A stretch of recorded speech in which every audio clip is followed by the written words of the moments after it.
Hello students, अब जैसे हम चैप्टर 1 आपकी क्लास का कंप्लीट कर चुके हैं, that is matter and its composition. We have completed that chapter.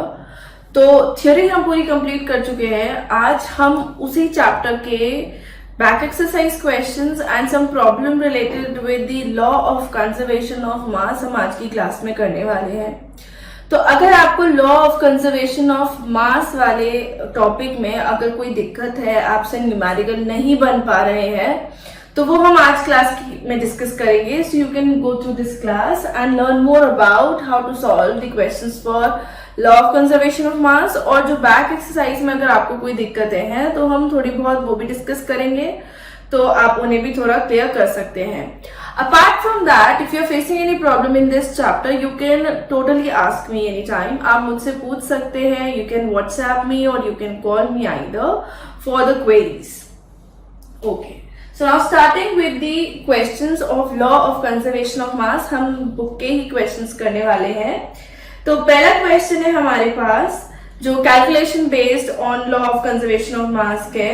The question is saying when 4.2 gram of sodium hydrogen carbonate, when 4.2 gram of sodium hydrogen carbonate, sodium hydrogen carbonate होता है NaHCO3, इसका मास हमने लिया है 4.2 grams, is added to a solution of hydrochloric acid. It is added to a solution of hydrochloric acid जिसका मास है हमारे पास 10 grams. ठीक है.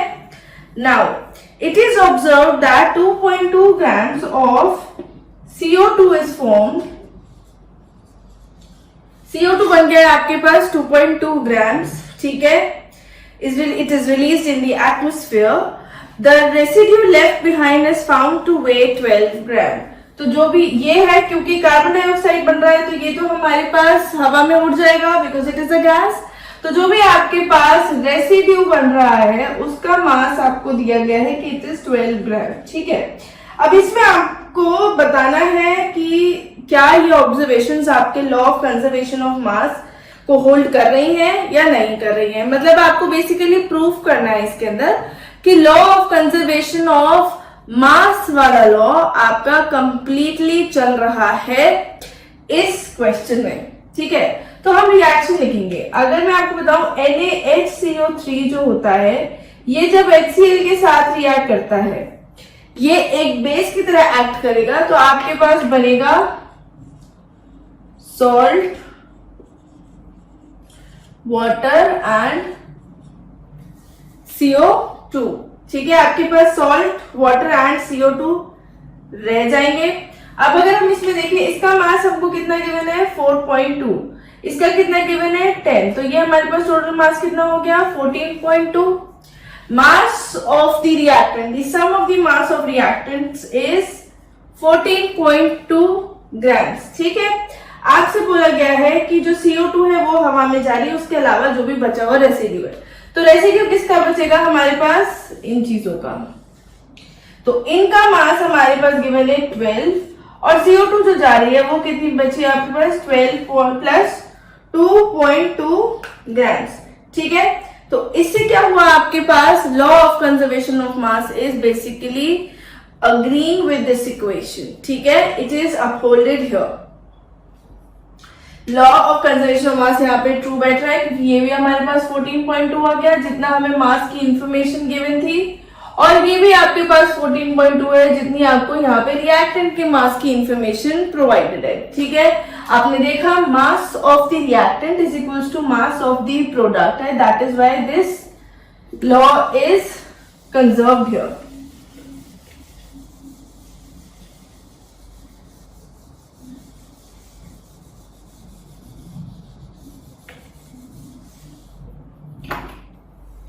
नेक्स्ट हम इसी के ऊपर दूसरा क्वेश्चन देख रहे हैं बुक का. That is what mass of silver nitrate will react with. अब इसी इंफॉर्मेशन से लॉ ऑफ कंजर्वेशन ऑफ मास से हम आपके पास अगर कोई अननोन अमाउंट ऑफ रिएक्टेंट आपको पता करना है या फिर अननोन अमाउंट ऑफ प्रोडक्ट निकालना है तो आप वो भी लगा सकते हैं by the help of this law. The question states what mass of silver nitrate will react with silver nitrate होता है हमारे पास AgNO3, इसका मास आपको निकालना है। What mass of silver nitrate will react with 5.85 gram of sodium chloride to produce 14.15 gram of silver chloride and 8.85 gram of 8.5 gram of sodium nitrate if the law of conservation of mass is true। ठीक है, मतलब यहाँ पे law of conservation of मास जो है वो uphold कर रहा है, आपको दे रखा है कि वो चल रहा है, तो कितना मास हमें AgNO3 का रिक्वायर्ड होगा। ठीक है, तो आपको क्या करना है, रिएक्शन अगर हम देखें तो AgNO3 मतलब रिएक्ट कर रहा है NaCl के साथ, ताकि आपको AgCl मिल जाए और आपके पास NaNO3 बन जाए। अब मैं देख पा रही हूँ ये रिएक्शन मेरे पास बैलेंस है, कुछ भी नहीं करना। क्या होगा, सम ऑफ मास ऑफ रिएक्टेंट जो होगा, जितना भी आप रिएक्टेंट का मास लेकर के चल रहे हैं, that will be equal to sum of mass of product. तो ये आपके पास प्रोडक्ट के मास से क्या हो जाएगा, इक्वल हो जाएगा। तो sum of mass of reactant is equal to sum of mass of product. Mass of reactant कितना होगा आपके पास, mass of AgNO3 plus mass of NaCl, यही हमारे पास रिएक्टेंट का मास होगा। That will be equal to mass of AgCl plus mass of NaNO3। जो भी आपके पास प्रोडक्ट में बन रही है चीजें, उनके मास के ये इक्वल हो जाएगा जितना भी आपके पास मास ऑफ रिएक्टेंट गिवन है। ठीक है, अच्छा अब आपके पास मास ऑफ रिएक्टेंट में क्या होगा, AgNO3 का मास हमें x ले लिया अगर, प्लस NaCl का मास कितना है 5.85। ठीक है, मास ऑफ AgCl कितना दे रखा है 14.15 प्लस मास ऑफ NaNO3 कितना बन रहा है 8.5। अब आप यहां से x की वैल्यू निकाल सकते हैं। Here you can find out the value of x, और उतना ही ग्राम्स आपके पास मास इसका आ जाएगा। तो हमने कुछ भी नहीं किया, बस एक लॉ ऑफ कंजर्वेशन ऑफ मास को सही से लगा दिया है कि जितना मास आपके पास हम रिएक्टेंट का लेंगे उतना ही मास प्रोडक्ट का बनेगा, it will not be loss. तो कितना हम लेकर के चल रहे हैं वो हम कैसे निकाल सकते हैं, जितना बन रहा है, जितना कोई और चीज ली है उसमें। ठीक है, तो आपने सिंपल ये इक्वेशन इसमें लगाई है, law of conservation of mass वाली। Now coming on to some more questions related with this topic.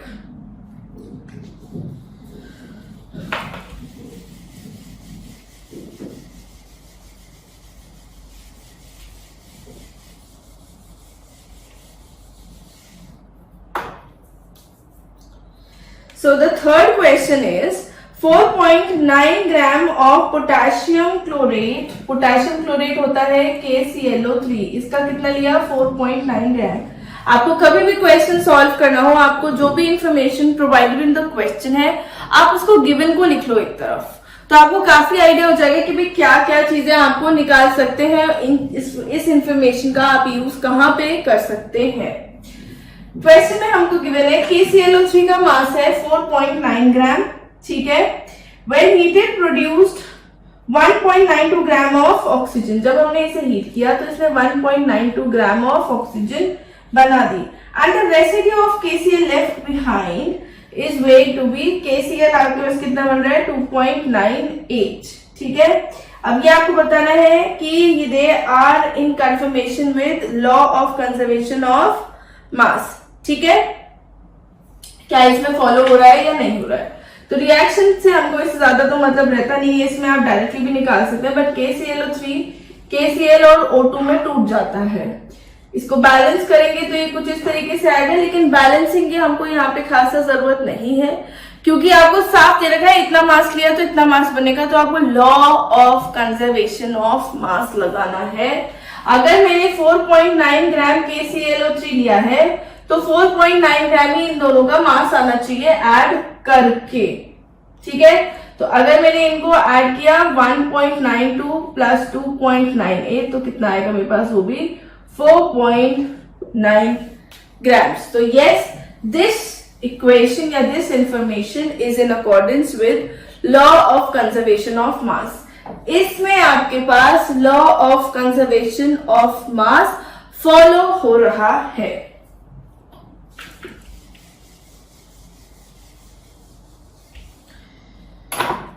The next question is, if 6.3 gram of sodium carbonate are added to 15 gram of acetic acid.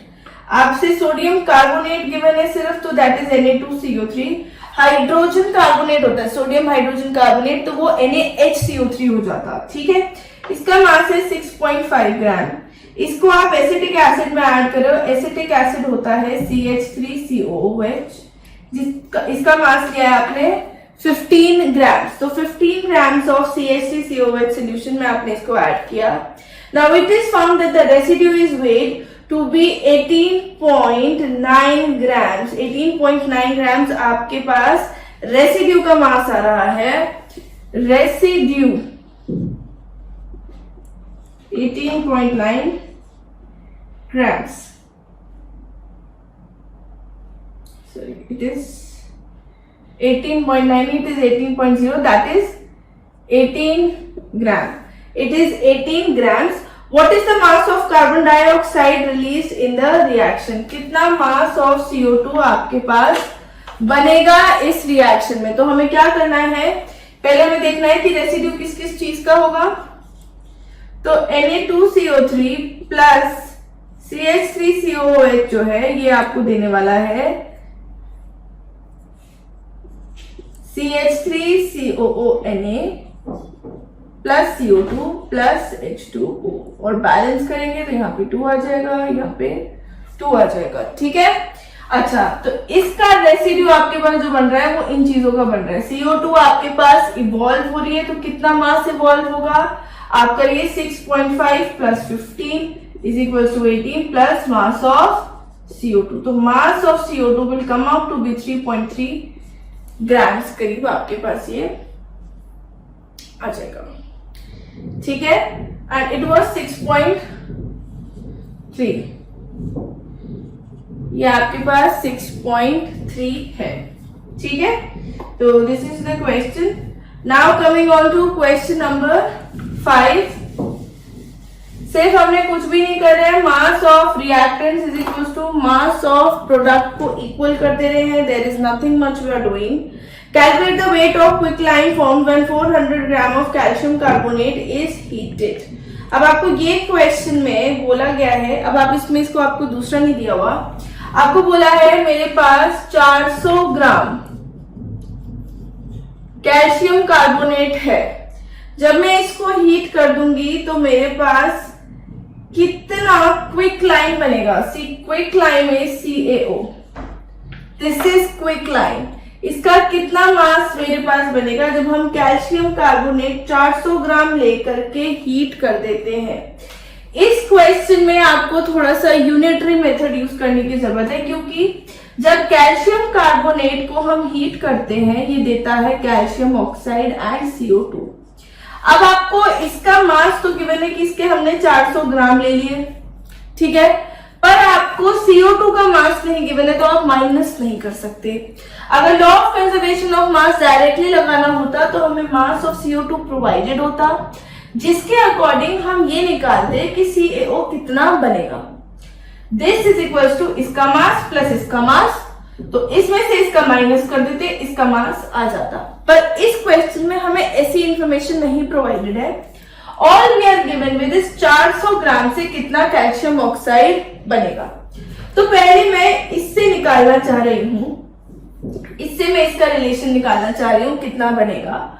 तो पहले मैं basic reaction से देखो. Calcium का मास मेरे पास 40 होता है, कार्बन का 12 और ऑक्सीजन का 16, तो टोटल एक यूनिट का मास कितना आ जाता है 100. ठीक है, और इसका मास कितना आता है मेरे पास इसी तरीके से 56 और इसका 44. तो ग्राम में मैं रिलेशन अगर देखूं तो जब मैं 100 ग्राम कैल्शियम कार्बोनेट लूंगी तो मेरे पास 56 ग्राम ऑफ कैल्शियम ऑक्साइड बनेगा, यानी कि क्विक लाइन, और 44 ग्राम्स ऑफ मेरे पास क्या बनेगा CO2. ठीक है, तो अब हम इससे देख सकते हैं 100 ग्राम कितना देता है, 56 ग्राम of calcium oxide, 100 gram CaCO3, ठीक है। तो 400 ग्राम CaCO3 कितना मास देगा, 56 इंटू 400 डिवाइडेड बाय 100, यानी कि इंटू 4 ही करना था, ग्राम ऑफ कैल्शियम ऑक्साइड, ठीक है। 100 ग्राम से 56 ग्राम बन रहा है, यानी कि 100 ग्राम से 56 ग्राम बन रहा है। तो आप 400 ग्राम से इस तरीके से निकालेंगे, you will apply the unitary method. 100 gram is giving 56 ग्राम, सो 400 ग्राम कितना देगा, ठीक है। यूनिटरी मेथड हमारे पास यही होता है कि कोई भी चीज है, अगर 100 ग्राम हमको 56 ग्राम दे रही है, तो 1 ग्राम में कितना होगा, 56 divided by 100 into 1, this into this divided by this. ये 1 ग्राम के लिए आ गया, तो मेरे को 400 के लिए यदि निकालना है तो ये ही टर्म इंटू 400, ये यूनिटरी मेथड होता है। x टाइम्स कोई चीज अगर y टाइम्स देती है, तो इसी यूनिट का जो हम यहां पे ले रहे हैं सेम, इसी यूनिट का अगर हम z मास लेंगे तो इसका कितना बनेगा, y into z divided by x, this is y into वाला z, ठीक है, not x, it is into multiplication. So this is unitary method and this is what we have used here.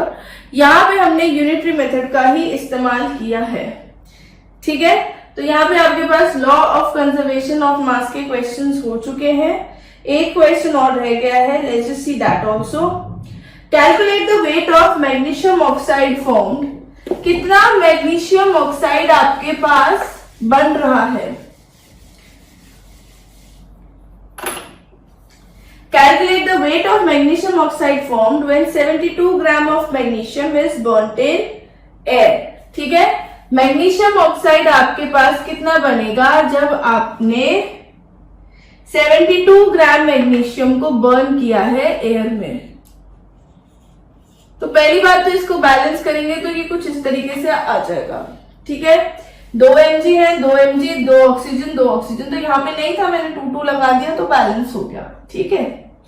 अब मुझे गिवन है कि mg में ले रही हूं 72 ग्राम, तो मेरे पास मैग्नीशियम ऑक्साइड कितना बनेगा, यही क्वेश्चन में पूछा गया है। Calculate the weight of magnesium oxide formed when 72 gram of magnesium is burned in air, ठीक है। तो जब हमने 72 ग्राम ऑक्सीजन को एयर में बर्न किया है, अब मैं ये देखूं कि mg का मास मेरे पास कितना होता है, 24, ठीक है। अब 2 इंटू 24, क्योंकि मैंने 2 mg बर्न करे हैं, 2 यूनिट्स बोल लीजिए, 2 मॉलिक्यूल्स बोल लीजिए, 2 एटम्स बोल लीजिए, और ग्राम में इसी को कन्वर्ट कर दूं, तो 2 times of that I have burned balance equation में to get 2 times of this. mg का मास कितना है हमारे पास, 24, प्लस ऑक्सीजन का कितना है, 16, ठीक है। 40 आ गया, यानी कि ये 80 ग्राम बन गया। ये हमारे पास 48 ग्राम mg को बर्न किया।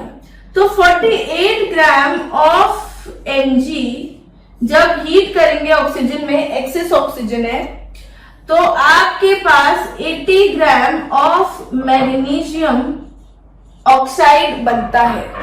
When you are heating 48 gram of magnesium, you will be getting 80 grams of magnesium oxide, ठीक है। तो इसी चीज को हम 72 ग्राम के लिए कैसे निकालें, therefore 72 gram of mg will give 80 into 72 divided by 48 gram of mg. Now this will be your answer, ठीक है। तो ये आपके पास बेसिकली बहुत सिंपल है, आपने इस इक्वेशन में लगाया कि इस इक्वेशन से आपके पास कितना बन रहा था, जब हमने 2 mg लिए तो 2 MgO बन रहे हैं, तो यानी कि मास कितना था, 48 ग्राम लेने से 80 ग्राम MgO बन रहा था। तो आपके पास 72 ग्राम से कितना MgO बन जाएगा वो हमने निकाल लिया है, ठीक है। That will come out to be 120 grams, ठीक है। तो this is all about the law of conservation of mass के क्वेश्चंस हमने अभी तक डिस्कस करे हैं आज। अगर आपको इनसे रिलेटेड कोई भी प्रॉब्लम हो, आप प्लीज मुझे क्वेश्चन भेजें, आप मुझसे क्वेश्चन पूछें। प्लीज अपना ये टॉपिक अभी से ही क्लियर करके रखें, बिकॉज इस तरीके के न्यूमेरिकल रिएक्शन बेस्ड आपके पास आगे आने वाली क्लासेस में बहुत इंपॉर्टेंट हो जाएंगे।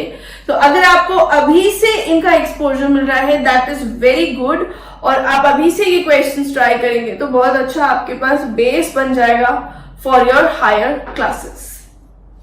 ठीक है, now let's do some questions of your book, जिसमें हम करेंगे आंसर द फॉलोइंग क्वेश्चंस। ठीक है, we have some subjective questions जिनको हम डिस्कस करने वाले हैं। पहला क्वेश्चन है आपके पास, name two quantities that are not regarded as matter. कौन सी क्वांटिटीज ऐसी हैं जो कि मैटर में रिगार्ड नहीं करी जाती हैं? This is like answer the following वाले क्वेश्चंस हैं ये, कि ई part of your book must be to name two quantities that are not regarded as matter. आप कह सकते हैं क्वांटिटीज जैसे इमोशंस, क्वांटिटीज जैसे इलेक्ट्रिसिटी, क्वांटिटीज जैसे ट्रस्ट, ठीक है, क्वांटिटीज जैसे sound. These things are not regarded as matter, ये मैटर की तरह नहीं रिगार्ड करी जाती है। ठीक है, now next question is what are cohesive forces. Cohesive forces हमारे पास वो फोर्सेस होती हैं जो कि सेम टाइप ऑफ पार्टिकल के बीच में लगती हैं, यानी कि the particle should be same. So these are the attraction forces, these are forces of attractions which occur between same type of particle, same type of particle के बीच में ये लगनी चाहिए। Next question is in which state is the maximum collision observed? किस state of matter में सबसे ज्यादा collision हो सकते हैं, जिसमें ऑब्वियसली आपके पास सबसे ज्यादा स्पेसेस हो पार्टिकल में ताकि वो टकराएं। जब वो ऑलरेडी रेस्ट पे और चिपके हुए हैं तो कोलिजन उनमें हो ही नहीं रहा, because there already at rest. तो कोलिजन हमारे पास सबसे ज्यादा होते हैं gaseous state of matter में। So we have maximum collision in gases because they have interparticle spaces between them and they don't have attractions। तो जब वे मिलते हैं, टकराते हैं, कोलाइड करते हैं, दूर भाग जाते हैं। ठीक है, next question is state law of conservation of mass, that is mass of substance can neither be created, sorry, mass can neither be created, mass can neither be nor be destroyed। और आप इसे अगर chemical sense में लिखना चाहते हैं like in chemistry, तो आप कैसे लिखेंगे? Mass of reactant, sum of mass of reactants in a reaction is equal to sum of mass of product. ठीक है, next question is name a sublimable compound which is used to avoid insects and kept in woollen clothes. कि गर्म कपड़ों में आपके पास कीड़ा नहीं लगे उसके लिए हम किस तरीके का एक सब्सटेंस यूज करते हैं, and that substance is sublimable. Sublimable मतलब it will convert directly from solid to gas और gas to solid. So that is your naphthalene balls. Naphthalene balls को हम घरों में गर्म कपड़े में रखते हैं, जिनमें कीड़ा लगने का बहुत ज्यादा चांस होता है, वहां पे हम इनको रख देते हैं। Next question is define vapour. Vapour is the state of a substance when it is originally present as liquid at room temperature। ठीक है, तो this is the gaseous state। किसी भी ऐसे सब्सटेंस का gaseous state जो कि रूम टेम्परेचर पे लिक्विड फॉर्म में रहता है वो वेपर कहलाता है। ठीक है, next question is define matter, also give it characteristic, something which can occupy space and has मास, और उसकी कैरेक्टरिस्टिक्स कि इसका वॉल्यूम, टेम्परेचर, प्रेशर, ये सब चीजें होती हैं। Describe gaseous state with respect to intermolecular spaces and force of attraction। gaseous state में least force of attraction रहते हैं and maximum spaces रहते हैं। What is latent heat of vaporization? See, latent heat is basically जब आपने किसी चीज को heat किया है at a particular temperature और वो आपके पास one state से another state में convert कर जा रही है at a same temperature। ठीक है, जैसे मान लीजिए आपके पास आपने वाटर को बॉईल किया 100 डिग्री सेल्सियस पे, तो वाटर जब 100 डिग्री सेल्सियस पे आ जाएगा तब जब आप हीट प्रोवाइड करेंगे तो वाटर आपके पास एक स्टेट से दूसरे स्टेट में कन्वर्ट कर रहा है, बट उसमें जो आप हीट प्रोवाइड कर रहे हैं तो उसका टेम्परेचर राइज नहीं करेगा। तो latent heat of vaporization, it is the amount of heat required to convert 1 kilogram of a substance from one state to another at a particular temperature. ठीक है, अगर हम यही चीज मेल्टिंग के लिए कर दें तो that is called your latent heat of fusion. Ice जब वाटर में कन्वर्ट होती है तो जब तक पूरी कन्वर्ट नहीं होती उसका टेम्परेचर 0 डिग्री सेल्सियस अचीव हो जाता है जब, तो वो पूरी जब तक कन्वर्ट नहीं होती तब तक टेम्परेचर राइज नहीं करता। तो जब तक वो पूरी कन्वर्ट नहीं हो रही और तब जो आप उसे हीट प्रोवाइड कर रहे हैं फॉर द कन्वर्शन, हीट हम रोकेंगे नहीं, that heat is only being used up to overcome the intermolecular forces of attraction। तो वो हीट जो हमारे पास लग रही है वो हमें टेम्परेचर स्केल पे बढ़ती हुई दिखाई नहीं देगी, टेम्परेचर कांस्टेंट हो जाएगा। That heat is your latent heat. ठीक है, अब वो आपके पास प्रोसेस अगर मेल्टिंग का हो रहा है या फ्रीजिंग का हो रहा है तो फ्यूजन कहलाएगी, अगर आपके पास वेपराइजेशन का हो रहा है तो लेटेंट हीट ऑफ वेपराइजेशन कहलाएगी। वाटर के लिए ये 0 डिग्री सेल्सियस और 100 डिग्री सेल्सियस पे होती है, बाकी चीजों के लिए अलग अलग टेम्परेचर्स पे होती है। तो पर्टिकुलरली जनरली हम कहें तो ये वो अमाउंट ऑफ हीट है जो कि 1 किलोग्राम या 1 ग्राम ऑफ सब्सटेंस को एक स्टेट से दूसरे स्टेट में कन्वर्ट करने के लिए काम आती है, बट एट पर्टिकुलर टेम्परेचर। तो इसमें टेम्परेचर आपके पास इंक्रीज नहीं करेगा। Next question is give any 2 uses of interconversion of matter. बहुत यूजफुल है कि हमें जब पानी पीना है आइस को कन्वर्ट कर सकते हैं आप। अगर आपके पास किसी भी सब्सटेंस को आप सेपरेट करना चाह रहे हैं, अगर सॉलिड से जैसे पानी को सेपरेट करना चाह रहे हैं तो आप इवेपोरेशन करवा दीजिए, आप उसको हीटअप कर दीजिए तो वो एक स्टेट से दूसरे स्टेट में कन्वर्ट हो जाएगा और जो सॉलिड है वो आपको अलग मिल जाएगा। तो आपके पास इवेपोरेशन बहुत यूजफुल है। इवेपोरेशन इसलिए भी यूजफुल है जैसे हमारी बॉडी जो है जब गर्मी हमको बहुत ज्यादा लगती है तो हमारे बॉडी से स्वेट इवेपोरेट करता है, so it leaves a cooling effect in the body because it absorbs the heat from the body and vaporises. ठीक है, तो इट जस्ट पर्सपिरेशन के लिए बहुत जरूरी है। Differentiate between gas and vapour, this I have told you in last class. Gases और vapour मैंने अभी बताया आपको। State kinetic theory of matter, for this you can refer to the first video of this class. Kinetic theory of matter के बारे में कि matter में पार्टिकल्स होते हैं, छोटे छोटे मॉलिक्यूल्स होते हैं जिनके बीच में नेग्लिजिबल फोर्स ऑफ अट्रैक्शन होते हैं, जिनको हम नेग्लिजिबल वॉल्यूम लेकर के चल रहे हैं, दिस दैट। ठीक है, तो this we have done in our first class. तो आज की क्लास में हमने कुछ क्वेश्चंस डिस्कस करे हैं चैप्टर 1 के। जब भी आपका इस चैप्टर का टेस्ट हो आप प्लीज इन सब चीजों को रिवाइज करिए, अच्छे मार्क्स स्कोर करिए। कोई भी दिक्कत आती है you can ask your teacher, please don't be hesitant in your doubts. पढ़ाई बहुत अच्छे से करके चलिए आप लॉकडाउन के अंदर, so that it does not affect your result.